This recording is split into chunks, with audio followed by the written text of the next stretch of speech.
YCP 11 మంది ఎమ్మెల్యేల cricket team కాస్త క్రికెట్ సెటిల్ టీంగా మారొచ్చని మంత్రి సవిత ఎద్దేవా చేశారు. శ్రీ సత్యసాయి జిల్లా పెనుకొండ నియోజకవర్గం కోరంట్ల మండలం పరిధిలోని గౌరీవారిపల్లి గ్రామంలో రేషన్ షాప్ ను ఆమె ప్రారంభించారు.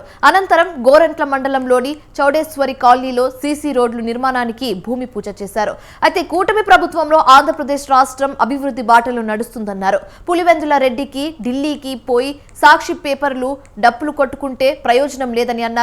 జగన్మోహన్ రెడ్డి తప్పు చేశాడు కాబట్టే 900 మంది సెక్యూరిటీని అడుగుతున్నారని చెప్పారు.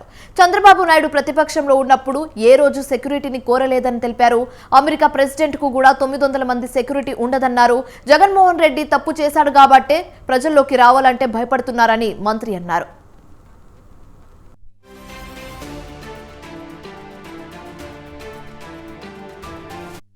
ఉన్నారు, ప్రతిపక్షంలో ఉన్నారు. ఎప్పుడైనా 900 మంది సెక్యూరిటీ అడిగారండి?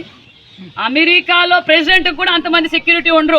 మరి ఇన్ని అన్యాయాలు చేసింటే, ఎన్ని దోచుకోయింటే ప్రజల్లోకి రావడానికి ఇబ్బంది.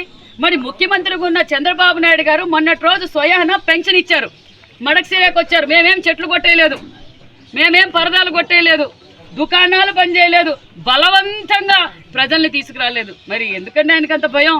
తప్పు చేసింటే భయం ఉంటుంది. ప్రతిపక్షంలో చంద్రబాబు నాయుడు గారు అడగలేదు.